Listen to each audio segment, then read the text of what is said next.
በመጀመሪያው ትዕይንት ካሽን እናገኘዋለን። ካሽ የዕለት ተዕለት ተግባራቱን ከመጀመሩ በፊት ሰውነቱን ጤናማ ለማድረግ የአካል ብቃት እንቅስቃሴ ያደርጋል። ካሽ ቀደም ሲል የመንደሩ በጣም ኃይለኛ የማፊያ አለቃ ቀኝ እጅ የነበረ ሰው ነው። ነገር ግን አንድ ቀን ታናሽ ወንድሙ በእጽ ሱሰኝነት ምክንያት ከሞተ በኋላ ካሽ ንስሐ ገብቶ ያንን ሕይወት ለመተው ወሰነ። በአሁን ጊዜ ካሽ ከእህቱ ባል ፊኒ ጋር በእርሻ ቦታ ላይ ሳቫናም በእርሻ ስራው ትረዳዳለች። ሳቫን ከአጎቷ ከካሽ ጋር በጣም ትቀራረባለች።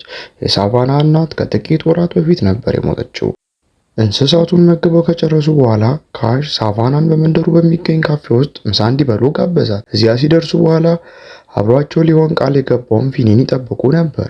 ካሽ ወደ መጸዳጃ ቤት በሄደ ወቅት ሶስት ወረበሎች ባልተጠበቀ ሁኔታ ወደ ሳቫና ቀረቡ። እነዚህ ወረበሎች የካሽ የቀድሞ ማፊያ አለቃ ተከታዮች ነበሩ። ብዙም ሳይቆይ ካሽ ወጣና ወዲያውኑ ሳቫናን ወደ ውጭ እንድትወጣ ነገራት። ካሽ ምሳቸውን ከማወካቸው በፊት የሶስቱን ሰዎች ፍላጎት ጠየቀ። አንደኛው ሰው የማፊያ አለቃ ስለ እርሻው ጉዳይ ከካሽ ጋር መነጋገር እንደሚፈልግ ተናገረ። ይህንንም ሲሰማ ካሽ የማፊያ አለቃ ለምን በድንገት ለቤተሰቡ እርሻ ማውራት እንደፈለገ ግን ግራ ገባው። ነገር ግን ወሮበሎቹ እየሳቁ ካሽ ፊኒን መጠየቅ እንዳለበት ነገሩት። ካሽ ስለዚህ ጉዳይ ፊኒን ለመጠየቅ በፍጥነት ወደ ቤት ሄደ። ቤት እንደደረሰም የማፊያው አለቃው ከእርሻቸው ጋር ምን ግንኙነት እንዳለው ፊኒን ጠየቀው። በመጨረሻም ፊኒ ላለፉት ጥቂት ወራት ገንዘብ ስላልነበራቸው የእርሻውን ባለቤትነት ማረጋገጫ ካርታ ለማፊያው አለቃ አስይዞ ገንዘብ እንደተበደረና ገንዘቡንም ለእንስሳት መኖ መግዣ እንደተጠቀመበት በሐቀኝነት ተናገረ። እርሻውን ለባንክ ከመስጠት ይልቅ ለማፊያ በማስያዙ ካሽ በጣም ተቆጣ። ማፊያው በቅርቡ እርሻውን እንደሚወርሱ ካሽ እርግጠኛ ነበር። በሚቀጥለው ቀን ካሽ የማፊያ አለቃዎች ብቸኛ ልጅ ዛኪን ካሽ ፊኒ እርሻውን አስይዞ ስለተበደረው ዕዳ ጠየቀ። ዛኪም የዕዳው መጠን በጣም ከፍተኛ ከመሆኑ የተነሳ ካሽ ሊከፍለው እንደማይችል ነገረው። ይሁን እንጂ ዕዳውን በሙሉ ለመክፈል አንድ መንገድ ብቻ ነበር። እርሱም ካሽ በቀጥታ ወደ ማፊያ አለቃዋ ዘንድ ሄዶ መደራደር ነበረበት። በተመሳሳይ ጊዜ ያልተጋበዙ የማፊያ ሰዎች ባልተጠበቀ ሁኔታ ፊኒን እና ሳቫናን ጎበኟቸው። ዕዳው የመክፈያ ጊዜው ባይደርስም እንኳ ፊኒ አሁኑን እንዲከፍል አስገደዱት። ፊኒን ደጋግመው ከመምታታቸው በላይ ሳቫና ላይም ጉዳት አደረሱ። ፊኒን ከቤት አውጥተው በጥይት ሊገሉትም ዛቱ። ወሮበሎቹ ከሄዱ በኋላ ካሽ ወደ ቤት ሲመለስ ፊኒ ተደብድቦ ማየቱ ደነገጠ። ሳቫና የማፊያ ሰዎች እሷን ፊኒን እንደደበደባቸው ለካሽ ነገረችው። ፊኒም ከማፊያ አለቃም ገንዘብ ለመበደር በመወሰኑ የተፈጠረ መሆኑን ተረድቶ ይቅርታ ጠየቀ። ካሽ ፊኒን እንዲረጋጋ ነገረው እና እነዚህን ነገሮች ሁሉ እንደሚፈታ ቃል ገባለት። ከዚያም ብዙ ሳይቆይ ካሽ የሸሪፍን የፖሊስ አዛዥ እርዳታ ለመጠየቅ ወደ ፖሊስ ጣቢያ ሄደ። ነገር ግን ካሽ ችግሮቹን ሁሉ ከነገረው በኋላ ሸሪፉ በቂ ማስረጃ ስለሌለ ሊረዱት እንደማይችሉ ነገረው። በመጨረሻም ካሽ በቀጥታ ከማፊያ አለቃዋ ጋር ከመደራደር ውጪ ሌላ አማራጭ እንደሌለ አሰበ። ካሽ በፍጥነት ቢግ ካት ወደምትባለው የማፊያ አለቃ ዘንድ ሄደ። እሷም ካሽን በጥሩ ሁኔታ ተቀበለችው። ካሽ የፊኒ ዕዳዎች ሁሉ እንደተከፈሉ እንዲቆጠሩ ምን ማድረግ እንዳለበት ጠየቀ። ቢግ ካት ይሄ በጣም ቀላል እንደሆነ ነገረችው። ካሽ ለሷ 3 ስራዎች እንዲሰራና እነርሱን ካጠናቀቀ የፊኒ ዕዳ በሙሉ እንደሚሰረዝ ነገረችው። ካሽ ሌላ ምርጫ ስላልነበረው የቢግ ካትን ጥያቄ ተቀበለ። በዚያ ምሽት ካሽ የመጀመሪያውን ስራው ከቢግ ካት ሰዎች አንዱ ከሆነው ሳም ጋር ጀመረ። ካሽ እና ሳም የቢግ ካት ተቀናቃኝ ዋና መስሪያ ቤት ነው ብለው የጠረጠሩትን ቤት በቅርበት ይከታተሉ ነበር። ከዚያ በኋላ ካሽ ቤቱን በቅርበት ተመልክቶ የማፊያ አባላትና የቢግ ካት የንግድ ተቀናቃኞች እዛ መኖሪያቸውን አረጋገጠ። ካሽ በፍጥነት ወደ መኪናው ተመልሶ ሁኔታውን ሁሉ ለሳም ነገረው። ሳም ወዲያውኑ የቢግ ካት ተቀናቃኝ በሆነው የማፊያ ቡድን ላይ ጥቃት ለመሰንዘር ከሌሎች ባልደረቦቹ ጋር እቅድ አወጣ። ብዙም ሳይቆይ የሳም ጓደኞች ስለደረሱ ወዲያውኑ ጥቃቱን ፈጸሙ። ካሽ ሳምና ሌሎቹም ተቀናቃኙ በቀላል ድል ማድረግ የቻሉ። የካሽ የመጀመሪያ ስራ እንደተጠናቀቀ ተቆጠረ። ወዲያውኑም ሪፖርት ለማድረግ ወደ ቢግ ካት መኖሪያ ሄደ። በማግስቱ ካሽ ለዌስ ዋይልደር የልቡን አጫወተው። ቄሱ የካሽ የቅርቡ ጓደኛና ቀደም ሲል የቢግ ካት የበታች እንደነበረ ታወቀ። ካሽ ችግሮቹን ሁሉ ካስረዳው በኋላ ቄሱ ካሽ እንዲታገስና ወደ እግዚአብሔር እንዲጸልይ መከረው። ካሽ መጸለዩን ከቀጠለ እግዚአብሔር ዝም እንደማይለው ቄሱ እርግጠኛ ነበር። በማግስቱም ጠዋት የቢግ ካት ሰዎች ካሽን ለሁለተኛ ስራ ወሰዱት። በዚያ ጊዜ ካሽ ከሜክሲኮ ነጋዴ ጋር የእጽ ግብይት እንዲያከናውን ታዘዘ። የግብይቱን ቦታ ካወቀ በኋላ ካሽና የቢካት ሰዎች ወዲያውኑ ወደዚያ አመሩ። የግብይቱ ቦታ ላይ ሲደርሱ ካሽና ኤጀንት የነበረው አንዱ የቢካት ሰው እቃዎቹን አወጡ። ሆኖም ግን በተመሳሳይ ጊዜ ከአብሯቸው ከነበሩ ሰዎች አንዱ ኤጀንቱን በጥይት ገደለው። ግብይቱ ተናቆ እቃው እስኪረከብ ድረስ እንዲህ አይነት እቅድ ስላልነበረ ካሽ ተቆጣ። ገዳዩም በጓደኛው ላይ እንዲህ አይነት እርምጃ የወሰደው ጓደኛው ሁልጊዜ ቤተሰቡን ስለሚሰልብበት በከፍተኛ ንዴቱ ስለነበረ እንደሆነ ተናገረ። ተጨማሪ ችግር እንዳይፈጠር ካሽ የሜክሲኮ ነጋዴው ከመምጣቱ በፊት ሬሳውን እንዲያስወግድ አዘዘ። ሬሳው ከተነሳ በኋላ ነጋዴውን ተከታዮቹ ደረሱ። ነጋዴው ስላገናኙ ጠየቀ። እሱ ከሌላ ግብይት እንደማይፈጽምም ገለጸ።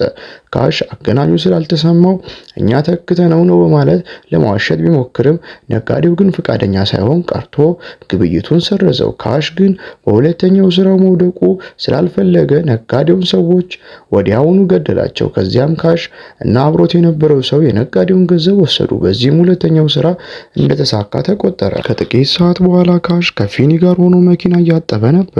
ካሽ ለፊኒ እንደነገረው የፊኒ ዕዳ ለቢካት ለመክፈል 3 ትዕዛዞች ለመፈጸም ተስማምቷል። አሁን ካሽ ሁለቱን ስራዎች ያጠናቋል።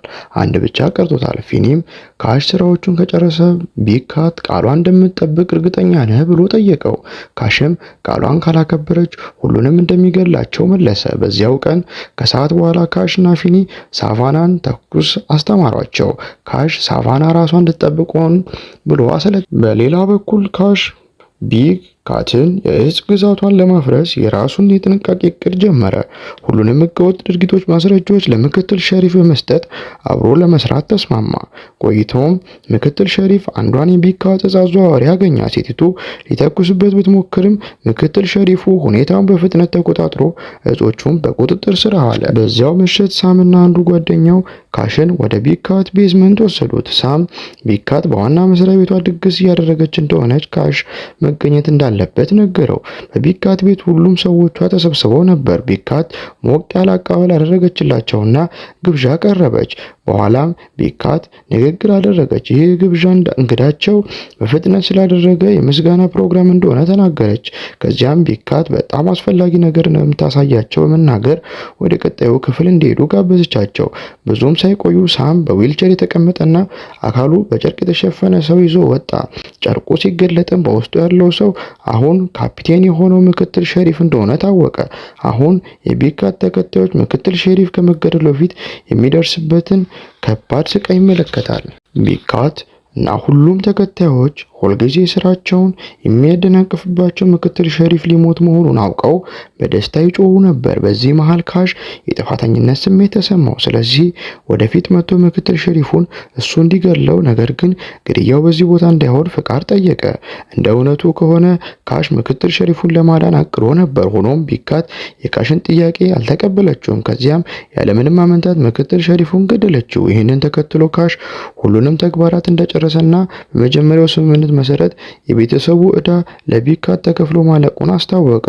ቢካት ግን ይህን ስትስማማ ስምምነቱ ከእንግዲህ ዋጋ እንደሌለውና ካሽ ዕዳውን ለመክፈል እስከ መጨረሻው ለሷ መስራት እንዳለበት ገለጸች። ካሽ በዚህ ክህደት ተስፋ በመቁረጥ ዝም ብሎ ከዚያ ቦታ ወጣ። በማግስቱ ካሽ ለፊኒ ደውሎ ቢካት ቃሏን እንዳፈረሰች ነገረው። በዚህም ምክንያት ካሽ ለፊኒና ለሳቫና በዚያ አካባቢ ከቆዩ ቢካት እንደማተዋቸው ማስጠንቀቅ በተቻላቸው መጠን ርቀው እንዲሄዱ ነገራቸው።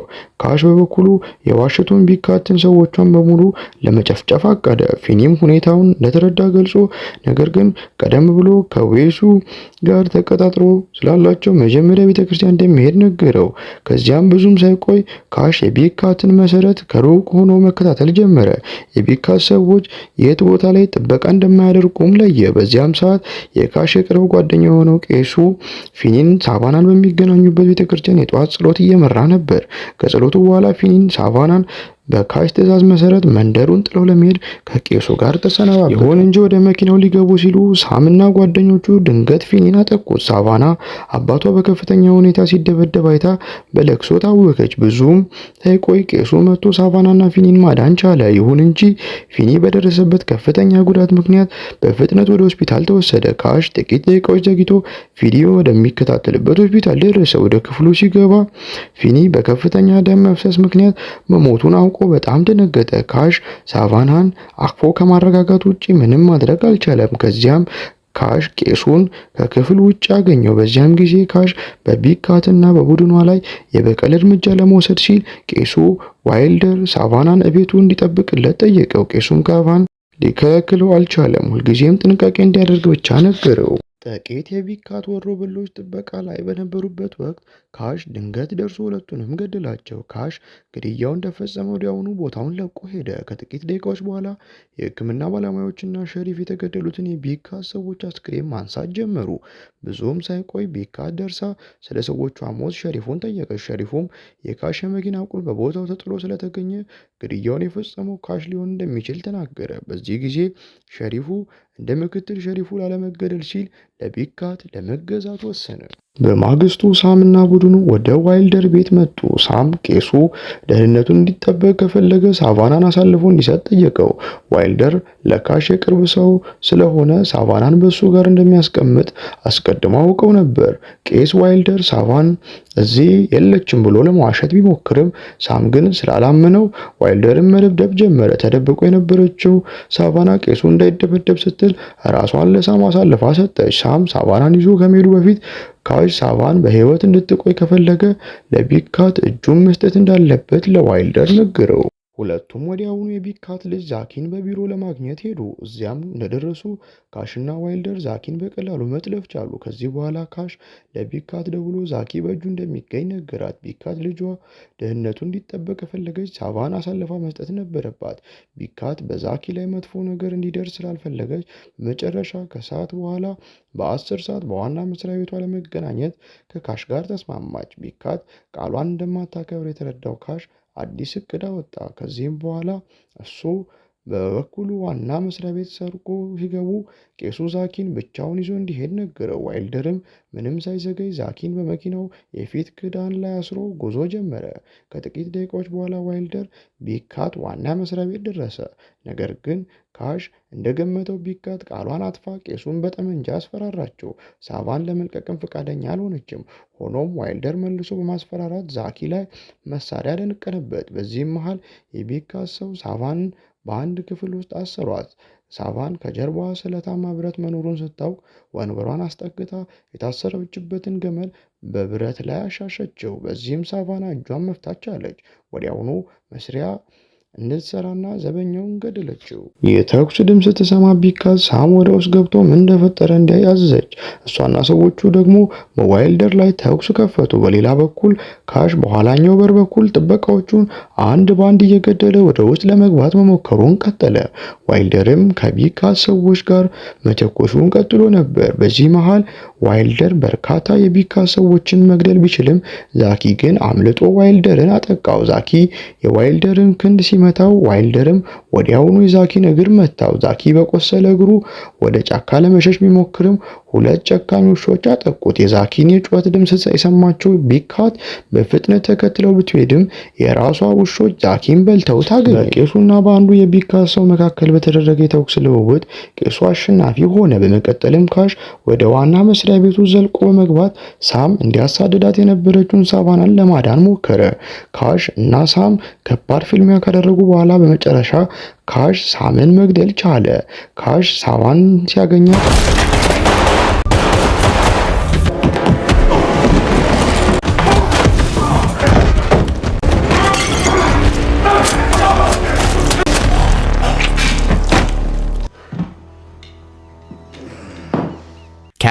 ወዲያውኑ እንድትወጣ ነገራት። ነገር ግን ካሽ ሲወጣ ከቢግ ካት ጋር ተገናኝቶ ሌላ የተኩስ ልውውጥ ተጀመረ።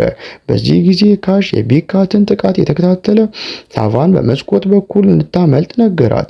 ሳቫናም የካሽን ትዕዛዝ በመቀበል በመስኮት በኩል ወጣች። በዚህ ወቅት ካሽ ደክሞት ነበር። የመስሪያውም ጥይት አልቆ ነበር። ቢካት መሳሪያ ደቅናበት እጁን እንዲሰጥ አስገደደችው።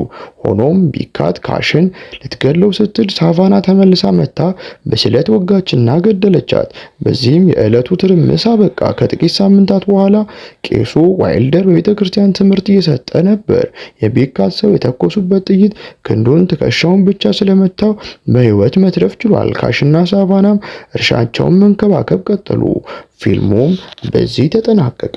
እናመሰግናለን።